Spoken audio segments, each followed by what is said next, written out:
मित्रांनो, एकदा एका गावात आरव नावाचा हुशार मुलगा होता.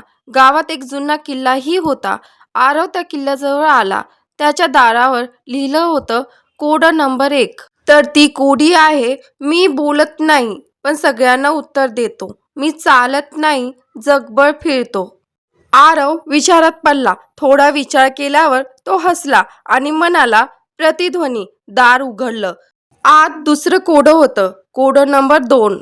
ती कोडी अशी होती की, दिवसा मी उगवतो, रात्री मी झोपतो, पाणी मिळाले की मी मोठा होतो. आरव म्हणाला, झाड, आणि पुढचा दरवाजा उघडला. शेवटी खजिन्याजवळचं शेवटचं कोड, कोड नंबर 3. तर ती कोडी अशी होती की, जितकं जास्त घेतोस तितकं कमी होतं. क्षणात उत्तर आलं. वेळ. खजिना उघडला आणि त्यात सोनं नव्हतं, तर नाण्याची पुस्तक होती.